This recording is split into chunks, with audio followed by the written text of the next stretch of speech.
आज education field में जो भ्रष्टाचार चल रहा है, या फिर ऐसे कहिए कि जो सरकार जो फेल हो गई है इसमें पूरी एक्शन लेने में, उसके हिसाब से पेरेंट्स रास्ते पर आ गए हैं, आंदोलन कर रहे हैं सभी लोग। और फीस जो इतनी बढ़ रही है, फीस के नाम पे जो अलग अलग तरीके से पैसे निकाले जा रहे हैं, उसको बंद करना चाहिए सरकार को। क्योंकि ऐसे नहीं कि हमारे पास कानून नहीं है, सरकार ने कानून बनाए हुए हैं, हर चीज़ के लिए कानून है, कितनी फीस लेनी चाहिए, कैसे लेनी चाहिए, ट्रांसपेरेंसी कैसे मेंटेन करनी चाहिए, सब कुछ है। लेकिन आज इम्प्लीमेंटेशन के नाम पे जो है वो नहीं हो रहा है। सरकार कोई कानून इम्प्लीमेंट नहीं कर रही है।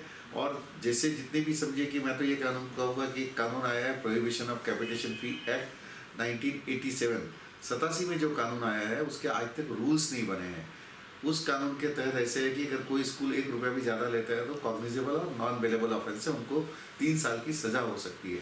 ऐसे स्ट्रिक्ट कानून बने हुए हैं। अभी फी रेगुलेशन एक्ट आया, उसमें भी ऐसे ही स्ट्रिक्ट कानून है।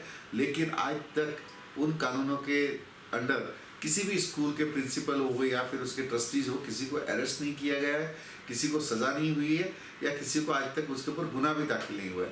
तो सरकार का टोटल फेलियर है। कहीं ना कहीं ऐसा लगता है कि उनकी तरफ से सरकार बनी हुई है। शायद यही है कि सरकार चाहती है कि वो करप्शन करे स्कूल वाले, और उनको सपोर्ट कर रही है, क्योंकि जो एक्शन नहीं लेना इज इक्वल टू किस ये सपोर्टिंग देम, ऐसा हो गया है। तो मुझे लगता है कि सरकार को इसमें ध्यान देना चाहिए, क्योंकि एजुकेशन एक ऐसा सेक्टर है, उसको अगर नेग्लेक्ट किया गया तो अपने फ्यूचर की जो पीढ़ी है वो ख़त्म हो जाएगी। बच्चे फिर क्राइम करने लगेंगे।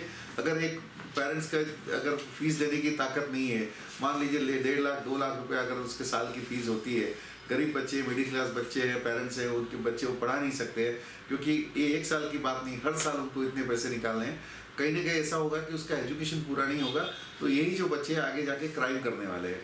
तो उनको क्रिमिनल बनाने से अच्छा ये है कि सरकार जो है इनके ऊपर कंट्रोल लाए, फ्यूचर को ध्यान में रखे। क्योंकि आज आपका सब कुछ है, आज आप चाहते हैं कि चलो ठीक है स्कूल इतना पैसा लेती है तो कोई फ़र्क नहीं पड़ेगा, लेकिन आप फ्यूचर को अगर देखा जाए तो फ्यूचर बहुत ही ख़राब है। इसको रोकना चाहिए, और एजुकेशन कॉस्ट जो है वो मिनिमम होनी चाहिए।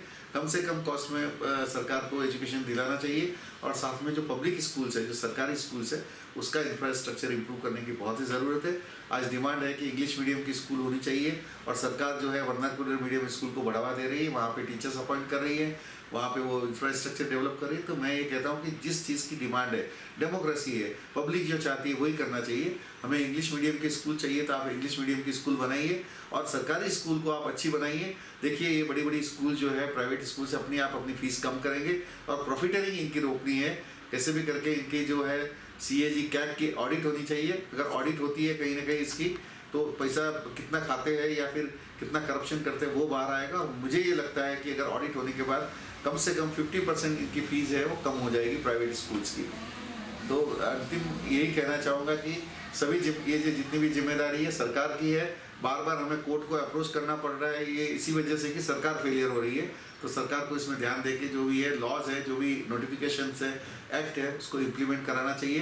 पेरेंट्स के लिए, बच्चों के लिए एटलीस्ट करना चाहिए, नहीं तो ये आगे का भविष्य जो है बच्चों का बहुत ही खराब है।